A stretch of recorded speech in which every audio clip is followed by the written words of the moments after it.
Good morning, good afternoon, good evening, and welcome to the Oraculos podcast, where I bring you ancient wisdom for the modern mystic. I'm your host, Mychal A. Bryan, and joining me today is Ms. Benebell Wen. Benebell, thank you so much for being here. Hi, Mychal. Great to be here. I'm very excited to have you here as well, Benebell. Now, Benebell, you and I are going to dive into an amazing conversation about something that you and I both love, which is the tarot, and I cannot wait to dive into that conversation with you. But before we get there, for those of you who this is your first time joining us here on the Oraculos podcast, this is a podcast where I bring you interviews from astrologers, mystics, and tarot readers from all around the world who aren't just changing their own lives through their spiritual and mystical practices, but they're also actively changing this greater landscape of spirituality that we all know and love. So if you want to continue to be a part of the magic and the momentum that we're building over here on the Oraculos podcast, give yourself a moment, go down below, like this amazing video because I can foresee that it's going to be a good one. But also subscribe to the Oraculos podcast, as well as share this podcast with your other astrologically and magically minded friends, because more and more people need to know about these amazing conversations that we're having with these amazing practitioners from around the world. Now, Benebell, once again, I'm super excited to have you here, and it's been a while in the making, but I'm so happy that we got here literally with days to spare before 2021. So thank you for taking time out of your busy schedule to be here with me. Oh, it's absolutely my pleasure. Thank you so much for thinking of me. Most definitely. Now, Benebell, you are a tarot reader, an artist. I really want to talk about your art today because you and I recently friended each other on Facebook, and I definitely want to talk about your art as well because I've seen the arc of progression with you in terms of you've been posting some comparisons essentially between your art a couple of years ago and your art now, and that seems to also be a cornerstone of what you do. So I want to dive into that. But you're also an author, so you are definitely a woman of many hats, and I want you to talk to us about all of them. But before we get there, tell us a little bit about who you are, how it is you came into this very specific field of tarot, and what is it your particular orientation of tarot provides you and gives to your life? Well, I think I've always been mystic minded, one of those weird kids who just has always been interested in what's, lurking in the liminal spaces. And so it's really not a far stretch of the imagination to see that I would get into the tarot. As soon as I knew it existed, I was just fixated by the concept. And so I've been into it ever since my junior high years when a friend introduced me to it. What tarot is in my life, it shifts depending on where I'm at in my life. So there are times when I was a lot more resistant to the esoteric, and I needed things to be practical and factual and psychology based. So during those phases of my life, tarot was psychology based for me. And then other times in my life, it was, a portal into the Akashic records. So, or it's a tool for mediumship. It's a tool for accessing my divine higher genius. It just really depends on where I'm at. And I've always found that the tarot meets me where I'm at. So if I'm at a beginner level, it's there for me. If I'm at a level where I really needed to figure out self-actualization, it's there for me. And so that's what it has meant to me in my life. I think it's really cool how the tarot does meet us exactly where we are, and it essentially operates with us in a way that is befitting our current state. So you're completely right. If we are coming to the tarot from this perspective of speaking and connecting with the numinous, then the tarot presents itself as a portal for those experiences. But at the same time, if we're coming to it purely because we want to work out the internal structures and machinations of our own psyche, the tarot readily avails itself to us. And I think that it's really rare that we find a tool that actually has this sort of versatility to meet and facilitate the human experience in all of its shapes and all of its shadings. Whether or not we're coming for something specifically mundane and really connected to the physical realities of our lives, or if we're coming to it because we want to have this deeper touchstone of spiritual awareness, I think it's super cool that the tarot allows itself to shapeshift in this manner to meet us wherever we are. Yeah, and I think when you were saying what you were saying earlier about no other divinatory tool seems to be in the same share the same space, I agree. For example, horary astrology, even the I Ching, I find that, for example, in astrology, you need to have quite a bit of foundational knowledge to even have any sense of operable knowledge on how to read a chart for divinatory purposes. In the I Ching, I mean, the messages come to you in code, and you have to like crack the code yourself, and there's so much to learn before you can really understand the divinatory message. The tarot, you could argue it's the same exact way, but at the same time you can know nothing about the tarot. I can give a card to my husband, for example. He looks at the image and he can process, like, there's some bare bones divinatory message he can get, knowing, not even knowing how many cards are in the deck. You can't really do that with any other divinatory tool that I know of, except for the new advent of the oracle cards. Well, it's not new, but like the new popularity of the oracle cards. Definitely. But even the oracle cards, they have their root and they have their foundation on the tarot. Yeah. And I just said this literally 2 days ago to a group of students, this exact same thing, that the tarot has allowed the raw beginner or the rookie in divination to be able to feel as if they can be a master in a very condensed framework of time, because the tarot, being essentially a picture book, is one of the ways in which Paul Foster Case referenced the tarot as this picture book, and it has 78 pages. And it, being this book of pictures, essentially gives the neophyte something to automatically sink their teeth into and sink their heels into. Whereas you're correct, something like the I Ching, if you're not having a foundational awareness of the structure of the 64 hexagrams of the I Ching, it's going to completely be something that's a bit out of your reach, especially because a lot of that languaging in the I Ching is a bit arcane and it requires a little bit more effort on the part of the person receiving it, as well as horary astrology or any branch of astrology. Like you said, it requires so much background information for it to be operable within yourself. But the tarot has always, I think, been the people's oracle insofar as you can pick it up as a rookie. And well, depending on what deck you're using as well, because I think that's another thing that when we're talking about the tarot, we can either be talking about a deck that gives you a deeper context of the meanings of, saying, the 56 minor arcana cards, like the Rider-Waite-Smith deck, where you have an image on the 36 pip cards, versus something like the Marseille deck, where those 36 pip cards are just bare. But I think that's another topic entirely. But in referencing the Rider-Waite-Smith deck, which is pretty popular, I think that that does give the raw beginner something to sink into. Like when you see the Three of Swords on the Rider-Waite-Smith deck, that automatically speaks to you of a very potent feeling within yourself. Versus if you see the same indications as a beginner in an astrology chart of the Three of Swords, it'll be like, what am I looking at? So I completely agree with you in that regard. And even with the Marseille, for example, the tradition of cartomancy, I remember being in elementary school and, you know, the girls at slumber parties, you take a playing card deck, you know, the fortune telling. So even children can use a deck of playing cards, which is basically a pip deck, the kind of like the Marseille, and do something kind of esoteric, like bizarrely esoteric with it for 10-year-olds, right? So there is something to this system that is deeply connected to our collective unconscious that we can tap into at any age and to any capacity, because then you can bring in the Kabbalah and the astrological correspondences and really go deep with the tarot, or you can, like I said, use it as playing card fortune telling. So now, Belle, and is it okay to call you Belle? Of course.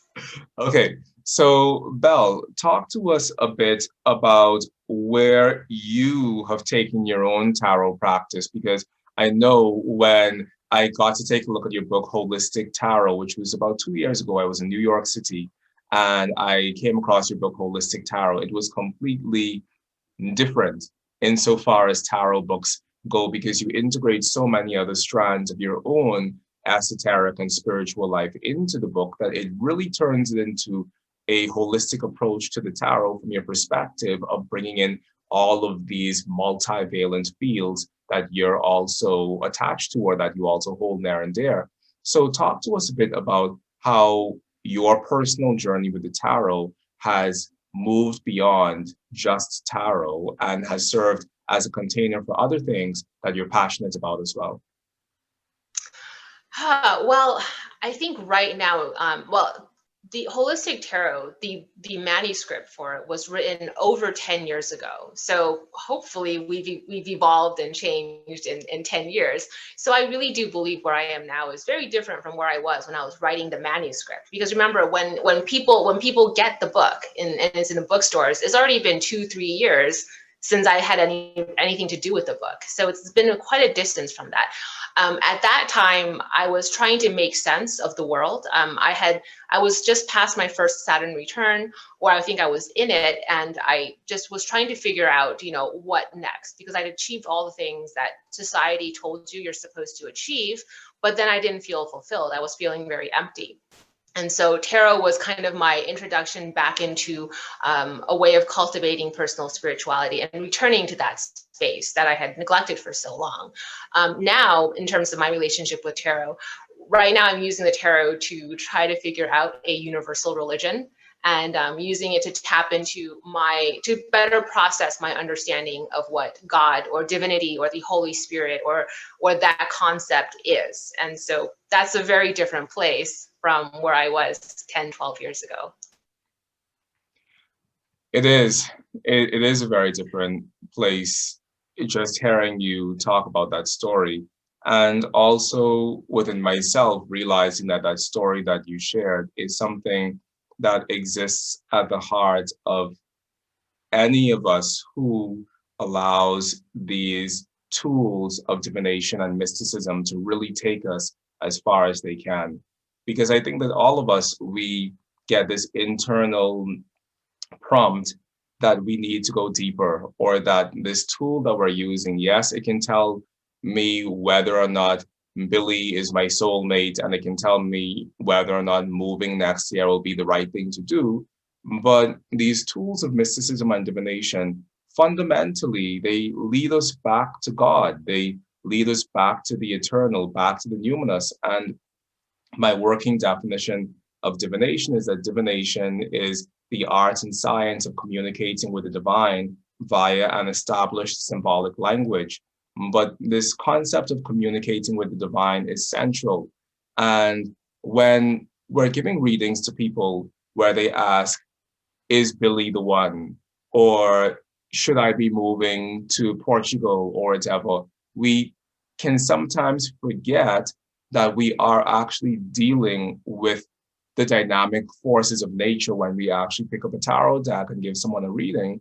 But fundamentally, if we step back and just think about the sheer impossibility that something like the tarot should even work at all, I think that that awareness of that impossibility, it really reminds us of the fact that we are standing as priests and prophets and shamans and priestesses and witches and oracles and seers, and we are those ancient shamans of antiquity.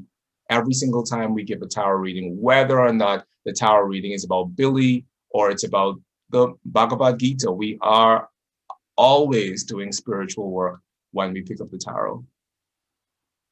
Yeah, and just to add an addendum to that, I also like to make sure I like to express that the tarot is also a tool. It's kind of like, the dumbbells in a gym, right?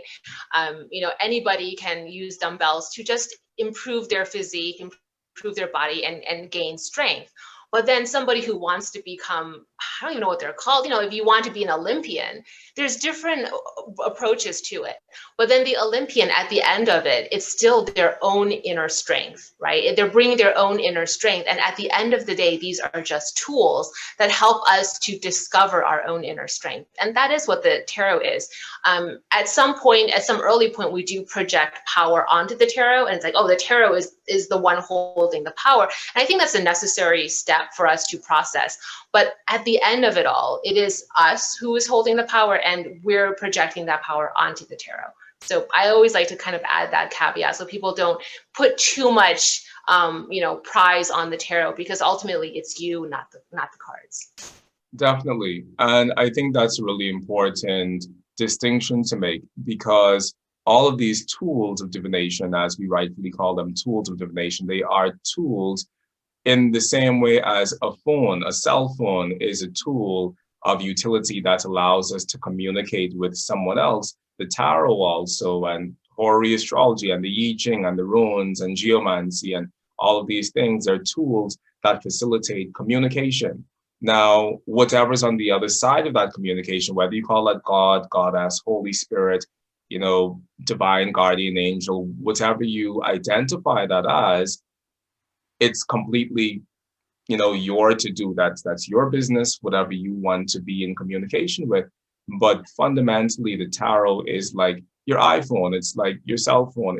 It facilitates and it sets up a bridge of communication between you and another part of yourself, essentially, that may not be the loudest within your daily ruminations throughout the world. It may not be the loudest voice that you hear. And so sometimes we do need something like the tarot to be a magnifying glass of sorts for that voice that is always there, but it gets shrouded underneath the materiality of just being alive. Yes, absolutely.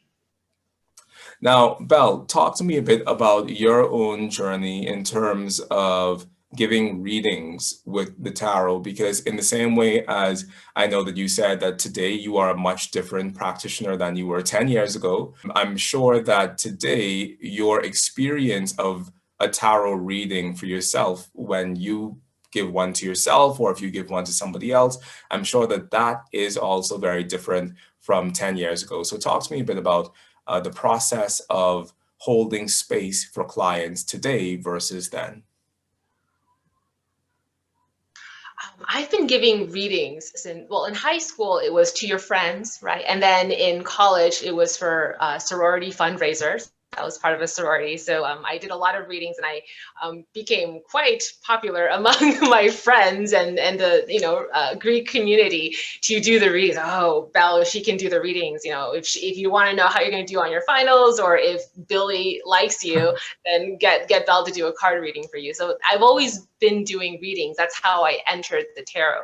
At that time, I think I don't even read tarot one way. I think as a tarot reader, the first thing you want to do is to experience the querent or the client's energy and try to meet the client where they are vibrationally. And so your reading should reflect what they need to hear at that time and answer their question, of course. So not every reading is the same. I think if somebody comes to me asking me, is Billy the one, yes or no, versus what is my life purpose, I'm giving two very, very different readings in those instances. And I don't say no to one or yeah, I don't discriminate in that sense. Whatever the client needs, that's the kind of reading that I give. So in that sense, in a way, it hasn't really changed that much. I will still give the is Billy the one type of readings. I give health readings as well. Asians love predictive fortune telling type readings. I can't avoid it. If an Asian comes to me, I know it's a psychic reading. We're doing a psychic reading. They don't care about their life purpose. They want to know if they're going to be rich. And so, I think I meet the querent where they are, and I give the reading that they need at that time. So it hasn't changed because I've always done it that way. I think it's really interesting that you highlighted this point about just different cultures, because I've studied traditional Western astrology, but I've also studied traditional Vedic astrology with several teachers in India, several Indian teachers in India. And I remember within 2 days, probably one day of me learning Vedic astrology with this one particular teacher, the first thing he asked me was, "Are you married?" And I was like, "No, sir, I'm not married, not yet. I'm gay. I'm in the Bahamas. I'm young. I'm not married." And and so he was like, "Why are you not married? Why don't you have a wife?" And I was like, "Oh my God, because sir, it's just not the time. It's never been the time." And then as we were going into him actually teaching me how to practice horary astrology from a Vedic perspective, he said, "Pick your first question."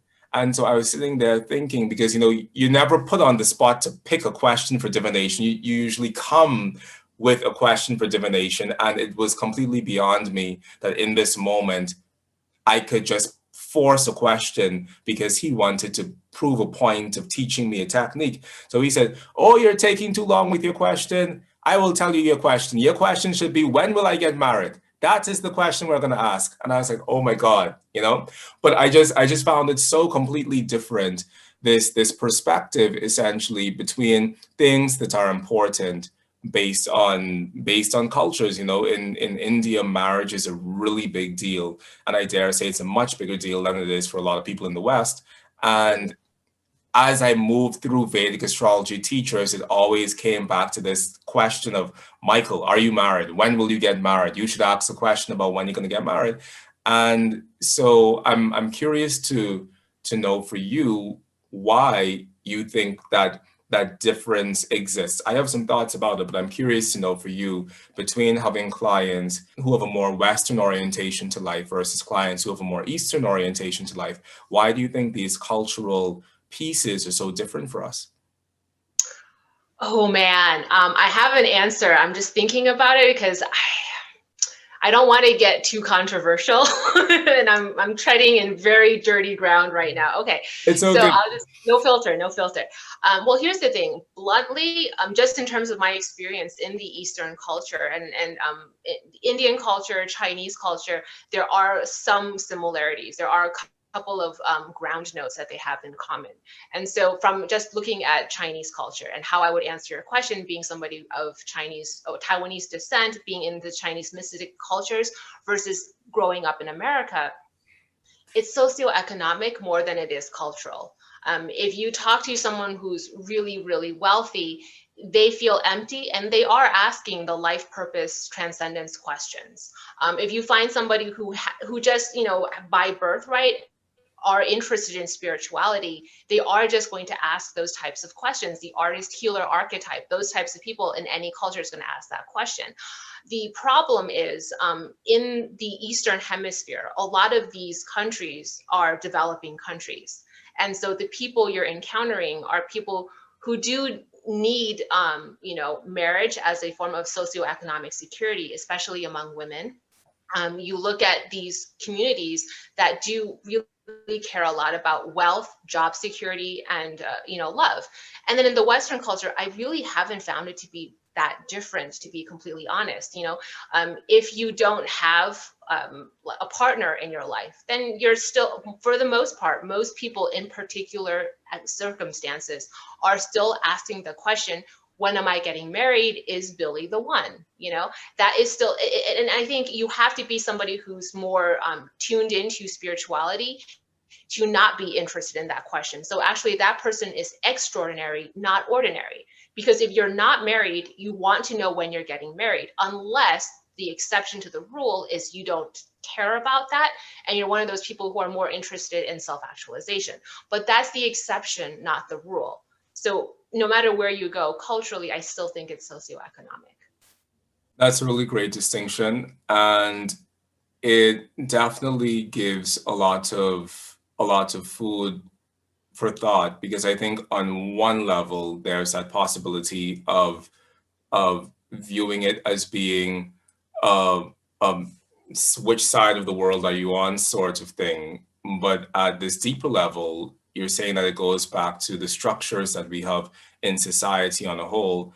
And, we all want love. So this question of, is Billy the one? And Billy, whoever you are, I apologize now for using you as the sacrificial lamb in this scenario, but we have this question of is Billy the one, no matter where you are within the world.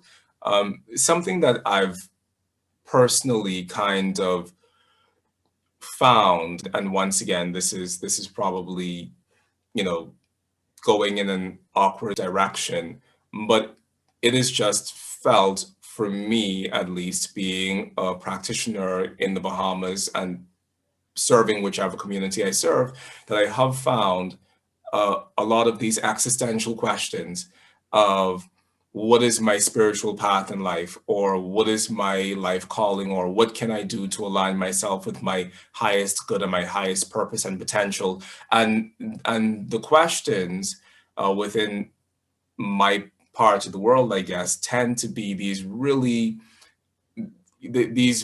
quote unquote stereotypically spiritual sorts of questions that are operating at a level of what is my karmic duty within this world. And then I also teach yoga. So I have yoga people coming to me wanting to know what is my dharma. Whereas I find that when I move, either moving within the Caribbean and going to other parts of the Caribbean or going to other parts of the world, the questions really do become more concrete, and people do focus more on Billy, and they do focus more on their mortgage, and they do focus more on the material tangible to their lives. So it was something that I've been thinking about for a while, and I was just curious to hear your perspective, and I'm very happy that you shared the one that you did, because it definitely adds more nuance to my own thought process. So thank you for that. Oh, I do think there are cultural differences, but it's both. I think the answer is ultimately it's both, right? Awesome sauce. Okay, so now let's dive into something else, because you had mentioned that the practitioner that you are today is different. Of course, you would be, versus where you were 10 years ago. So talk to us about some of the specific things that you're thinking about in terms of writing at this moment in your life about the tarot and about mysticism and about spirituality. What is new for you now in terms of your thought process as an author, and just also your thought process in terms of practice? Asking the hard questions, aren't you? Well, funny enough, that's one of the biggest struggles that I have right now. And the reason for that, so I don't have an answer because I'm struggling with the answer. I think 10 years ago, I was all about downloading and putting onto paper, memorializing actual knowledge or researched knowledge, that kind of, the tangible knowledge. Where I'm at now with the tarot, my experiences and the sense of insights that I have, and trying to meld that with authorship. I don't know, because I feel like a lot of the things that interest me about the tarot that I would talk about, I don't know if I want to put on paper and publish in a book. I just feel like you reach a point where what is the knowledge that you want to impart is unspoken knowledge. And so then how do you write a book about unspoken knowledge? So that's kind of the struggle that I have right now in the specific terms of authorship. I feel your angst surrounding that for sure, because I'm working on a book project, an astrological book project, and in certain ways, I feel as if it would have been a lot easier for me to write about astrology as a much younger astrologer. Well, I mean, younger in terms of years of practice, because I've also been practicing since I was a kid. But I think it would be a lot easier for me to write about astrology at a much younger place. In a similar manner, it would be a lot easier for me to write about tarot if I was much younger within my practice, because now the level at which I'm practicing both these things, both astrology and tarot, is so different from where I was in the beginning. When I was much younger, I found that it was a lot easier for me to write at a beginner's level, because I think that every practitioner who deems themselves a writer owes it to their audience to write a book that a beginner can pick up and grasp, in a sense, and then write more advanced sort of work. So at least for me, with my own Saturn issues, I've given myself this immense pressure of saying, hey, you need to write a beginner's book on these topics first before writing about the more advanced experiences that you've had later on in your life. And I think it's that piece of writing a beginner's book that I'm finding a bit difficult now, because you're right, the things that I want to share are things of nuance and things that are very mercurial, and things where one card isn't just one card, but one card is the nexus between two cards, and one card has this deep intermingling between a card that isn't even a part of the series. And it's this grand network that's occurring within my mind, and that has occurred within my own mind, within my tarot life, my astrology life, all aspects of my divinatory life, that I find it very difficult to articulate. And it is a bit of a struggle. And I haven't even written the book yet. I mean, a lot of the things I've written are still in manuscript form, but I do find that it's a lot easier for me to sit here and talk tarot and astrology with you than to actually try to put these thoughts together in a way where someone else could pick it up and find value in that. I think it's because the beginner's book, the writing approach is like, oh, well, for example, Jupiter and Pisces. Well, the Jupiter is in domicile, and that's what this means. Well, Pisces is a water. It's very kind of, that's the knowledge that you're imparting. But if you've done, and I think if you are a particular level of experience in astrology, this comes easily, naturally, you regurgitate it. But if you've done like 500, 1,000, 2,000 birth chart readings, where you've had real life experiences with people's charts where Jupiter is in Pisces, or horary readings, and then now you have to explain what that means, you actually don't have anything to say, because you're like, well, it could, nuance was the word that you used. Well, who's this person? What's their background? What's the question? Like, and now suddenly you have nothing to say, right? You go from, when you have, the more experience you have in these fields, and then someone asks you a pointed question like that, there's so much nuance, and you're so caught up in the nuance that you're like, I have no idea what Jupiter Pisces means. Whereas if you only have a couple of years of experience, you have hours of things to say. So it's a really weird dynamic there. It is. And I recently explained this to a group of my students as this arc of competency. There's this concept, and someone shared it with me once, and I've since superimposed this concept on the journey from the chariot to the hermit. And the arc of competency basically is that in the beginning, when you're starting something out, you're unconsciously incompetent. You are a raw beginner, you think you're great, you don't know how bad you are, and you're unconsciously incompetent. Then you start to do some work, or you try to give some readings, and you realize, oh my God, I don't know anything. And then you become consciously incompetent. And then when you realize you don't know anything, you work your ass off until you become consciously competent. And then after that, because you have become that craft, you move into a place of becoming unconsciously competent. You can do it in your sleep.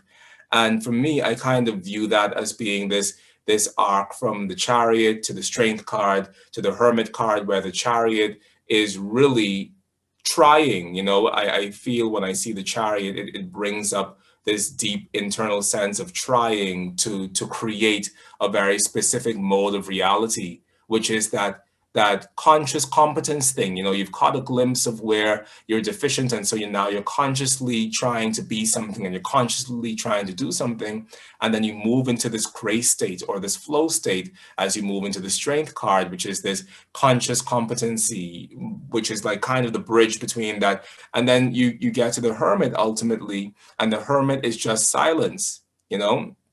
Everything seems pretty loud before arriving at that hermit, but the hermit is such a place of mastery that what do you say to someone when you've arrived at the level of the hermit? How do you actually articulate your philosophy or your worldview or your current perspective when you reach that place where the hermit is? It becomes very difficult, because at that point, a lot of your practice is so deeply internalized that your relationship to that practice becomes a very silent one. Yeah, and then one of when I look at that particular journey of the keys, the chariot card for me, the metaphor that I like to use is having the Holy Grail, but not knowing what to do with it. So there's this level of some cursory knowledge that you have. So you're in possession of the Grail, but you just don't know what it does. How you don't even recognize it as the Grail. You're holding something in your hand. You don't even know what you're holding. By Key 9, the Hermit card is actually associated with the Eleusinian Mysteries, which was a cult, like historically was about going into the underworld, a descent into the underworld, and then a return with a greater sense of knowledge of the esoteric. And so exactly what you said, I think anybody who has gone into the underworld and returned, you are in a place of silence. You don't know what to say. Exactly. So, Belle, how are we going to write these books? I have no idea. Wow. Okay, so the next question is, have you begun to figure out a way to work around this thing within yourself? As in, has something started to become clear the longer that you've thought about this? Is a path making itself visible to you that this is how to move forward? Well, for me right now, what I'm doing with the tarot is I'm illustrating a tarot. What I tell myself, what the intention I've set for myself is to create a new tarot system. I'm syncretizing Waite's and Crowley's Thoth decks, and also working a lot with Eliphas Levy's Transcendental Magic, and just trying to create a new system or use the tarot to illustrate what my experience is with the divine.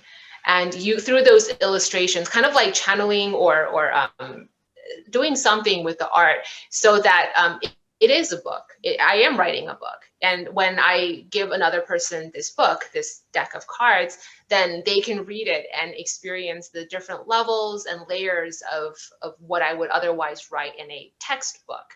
And in that sense, that's how I'm getting around the how do I write literally words in terms of my insights into the tarot, versus now I'm just going to illustrate my insights into the tarot.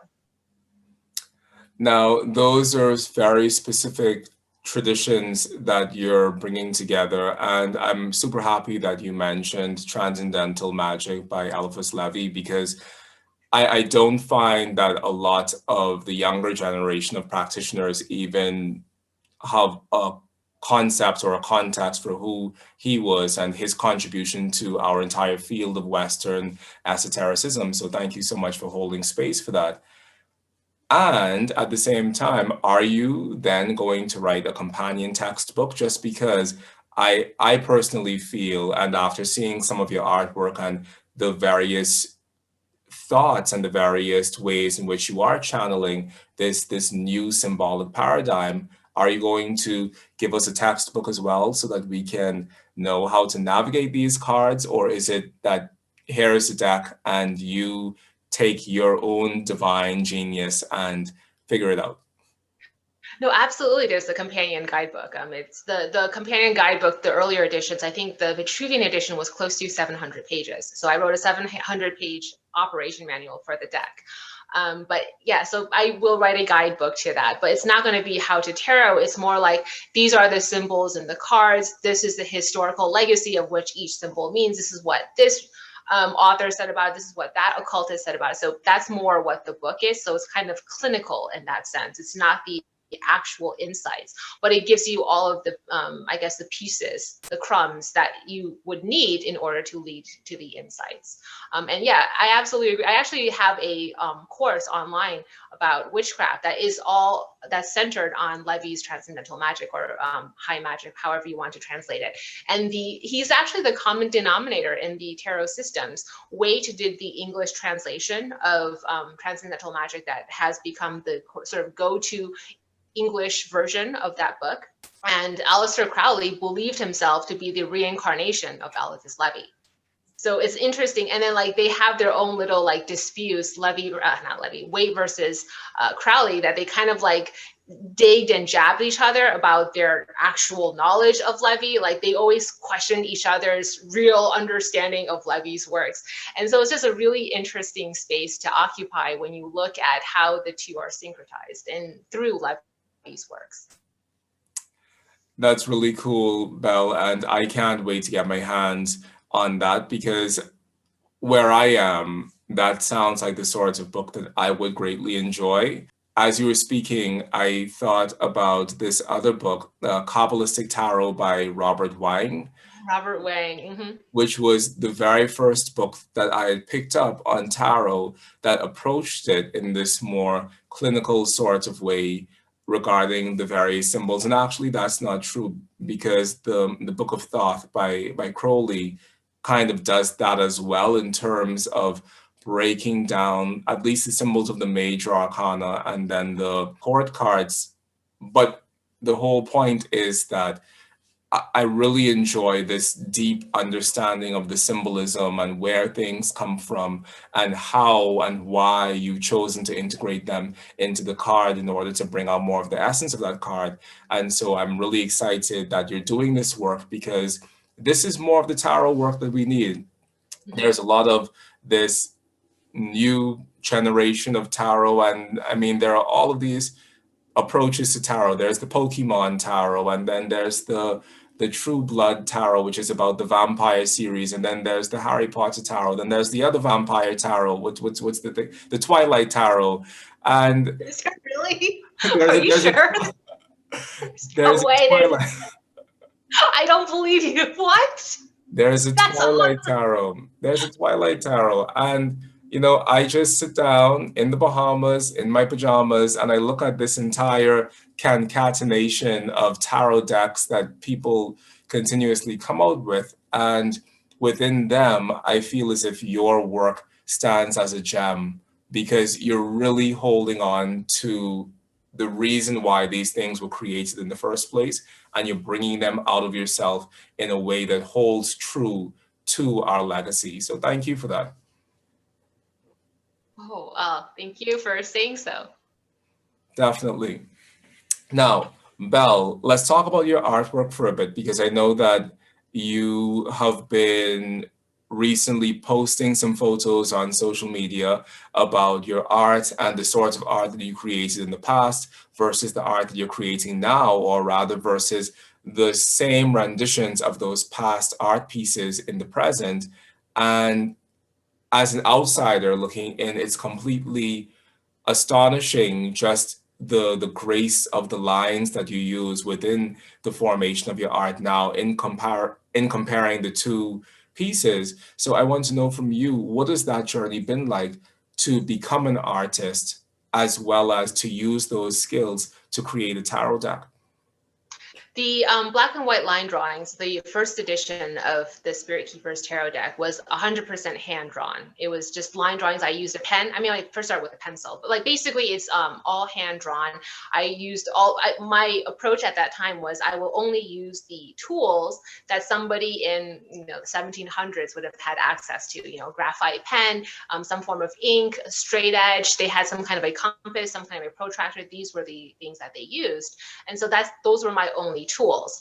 That limits you in terms of like what you can actually do. There is kind of a limitation, and especially if you're not a trained artist, there's a huge handicap and a huge limitation on me in that sense.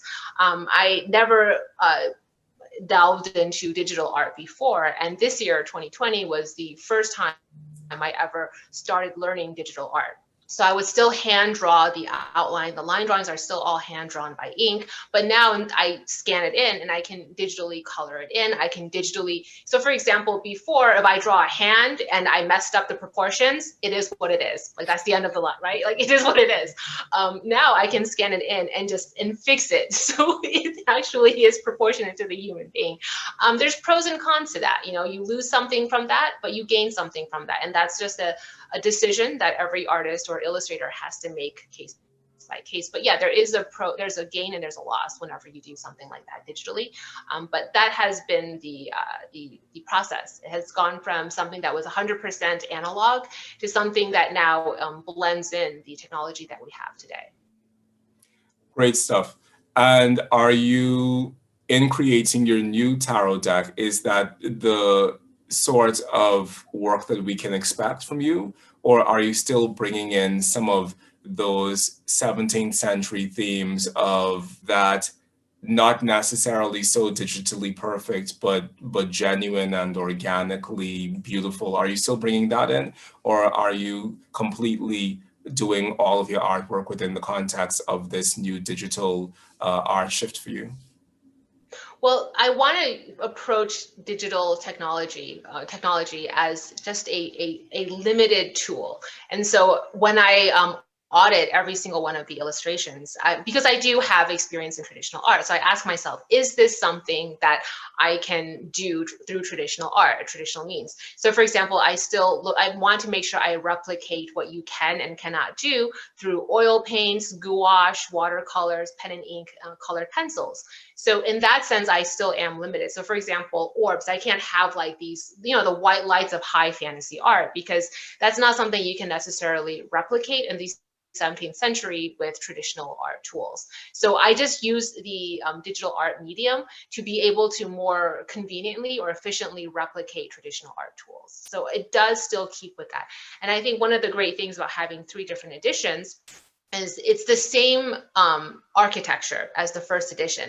The first edition, art was the incidental, consideration. My main consideration was the symbology, making sure I integrate what I wanted to from the Kabbalah, from the astrological correspondences, and how each card was a key specifically in what a magician or a magist would need in ceremonial magic. And so that was my main focus point. I have kept that because I've already done the work for that. And now I'm just going back to the images I created and making them prettier. Well, I am really floored and astonished by your approach, because I think that it requires something within you to want to maintain that seed of integrity in terms of creating something that would essentially be replicable in the 17th century, and not going into the high spheres of fantasy that are actually possible within the 21st century. But everything that you're saying strikes me in a deep and a soulful way, that even within your digital artwork, you're still finding a way to limit yourself. And I think some people would say, hey, why don't you just go for the jugular and do things to their highest ability based on where we are now in time? But the fact that you're still holding on to this old world charm and to essentially these old world artistic values is really important. And I think it's really important for people stepping into your work to know that that's something, that those are conscious considerations you're making, because it humanizes the work that much more to know that someone thought about it that deeply, as opposed to just hiring a graphic designer straight out of college and saying, hey, you take this and you do these images for me. You're actually still holding this work in a heartfelt sort of way. And I love that. And I can't wait to dive into it myself.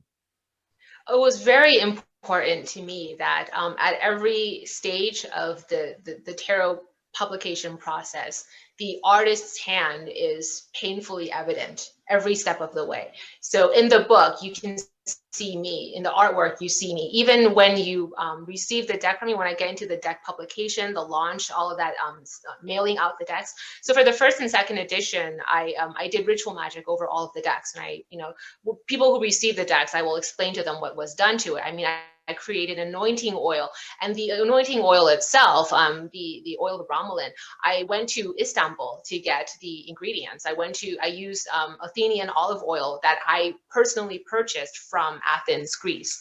And so it was really important to me. All of those aspects was vital for me to create this deck. And for me, it was kind of this go big or go home attitude, because there are so many incredible, wonderful tarot decks out there. I can't redo Waite's deck. That deck already exists. I can't redo the thought, so I'm not even going to try. I'm not a traditional artist. I'm not a professional artist, so I can't create that amazing, magnificent masterpieces that some artists can do to the tarot. So what can I bring to the table? I can just bring me. And so that's kind of the approach that I took. I'm going to bring me, but because that's all I can bring, I'm going to bring all of it.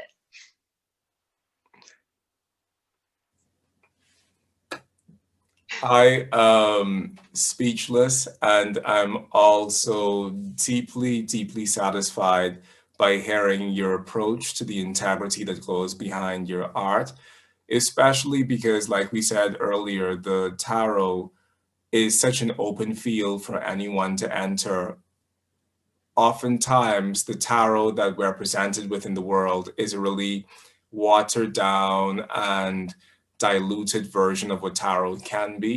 So to sit here with you and to know that you have thought about this every step of the way, you've thought about how the deck should look, what should be inside it, what the experience of reading the book should be like. I mean, all of these things really go into, or it really sets you apart in terms of the work that you're doing. And it says that you aren't just committed to your craft, but that you're also approaching your craft like a master, like a devotee, like a disciple, like someone who's really trying to carry on a sacred tradition within the 21st century. And those touchstones of the sacred are so vital right now more than ever. So thank you for being a flame carrier for that, because the world needs more people who hold spirituality and who hold the sacred with the level of integrity and elegance and sincerity that you do. I think for me, the difference I think is just religiosity. How religious are you?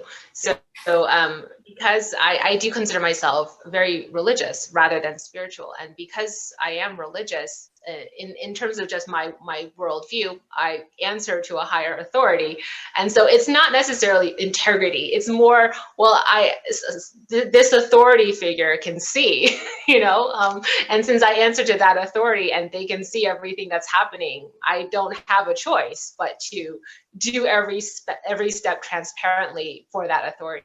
And so I think that's the main difference between what I'm doing versus I think somebody who is a deck creator by trade or something, where they're creating a deck for the money, you know, or they're creating the deck for some purpose where the authority is not the divine. That's the difference, I think. That's beautiful. Now, Belle, tell our listeners and viewers, when can we expect this work from you, as well as where can we go and pre-purchase your deck as well as your book, if our listeners and viewers want to dive more deeply into the work that you created? I'm looking right now at, I think, spring 2021. So the first quarter of 2021 is the earliest that I think that the deck will be ready for pre-orders. Right now, like I said, I'm still working on the illustrations and there's still a lot more work to be done. And I don't want to mix the steps where I'm doing pre-orders and doing the intake of orders while I'm creating the deck. I want to keep the steps very, very separate. So when I'm doing the art, it's just art. I don't care about anything else. And then when it's business, it's just business. No art in the business sections. I want to keep it separate. And that means probably not till 2021. So, Belle, you said that you don't want to take into consideration the pre-orders. Are you self-published as well? This deck is self-published. Wow. My books were traditionally published, but for this, it was really important. Like the first edition, the second and third, it was very important that it's independently published because, like I said, I needed the artist's hand at every step, and I take full ownership. So any problems with it, I can't blame it on the publisher. I can't blame it on an editor. It's my fault. You know, the typo, that's me. You know, the cardstock, well, that was me. Everything was me, and so the merit is mine, but at the same time, the faults and the blame and the guilt is also mine. You're one of a kind, Benebell Wen. Well, thank you. So are you. We've had a Uh, conversation. I'm truly floored by your level of commitment, and yeah, I keep coming back to that. Every additional piece of information I get just completely solidifies within my heart that you are someone who people should know about, and you're someone who people should be diving into because of you say the religiosity, but definitely the heartfelt sincerity that you put within your work. So our listeners and viewers, I'm going to put all the information down below for them to be able to dive into more of what you do. And if they want to connect with you just for any of the other things that you offer, because I know that I saw on your website that you also have a course that you teach as well. Are you currently teaching that, or is that on hold for the sake of completing this project? I don't actually call myself a teacher. They are online courses. They're independent study courses. I've created textbooks, I've made videos, so all of the material is there. And so that's what I mean by online course. But I'm not personally having an interactive relationship. And so that's why I don't use the word teacher, maybe instructor, content creator. I've created content that you can purchase. But I think teacher is a very special, privileged title and shouldn't be used willy-nilly. So I'm not a teacher unless I am a teacher. Okay, great, Belle. So tell our listeners and viewers where online they can find out more about your work and your content if they want to dive into it. Benebellwen.com. Awesome sauce. I'm going to put that down below in the description box so that our listeners and viewers can dive into your work and really become a part of the wonderful magic that you have ushered into this world and that you have held space for in this world. And once again, Belle, thank you so much for joining us here today. It was truly an honor and a privilege for me to sit down here and get to learn more about you. And I look forward to our listeners and viewers also doing the same. Thank you so much. And to our listeners and viewers out there, if this is your 100th time joining us here on the Oraculos podcast, or if this is time number 1, I just want to say thank you from the bottom of my heart for continuing to come and share in this virtual, astrological, and magical space with us. I receive your wonderful feedback, your support, your encouragement, but most importantly, I receive your love. So if you want to continue to be a part of the magic and the momentum that we're building here on the Oraculos podcast, yes, do go down below and like this amazing interview, but also subscribe to the Oraculos podcast and share this podcast with your other astrologically and magically minded friends, because more and more people around the world need to know about the amazing work that's being done with these amazing creators like Benebell Wen. So until next time, I'm your host, Mychal A. Bryan, leaving you in peace and love and hope. Until we meet again, have a good one. Bye-bye. Benebell Wen.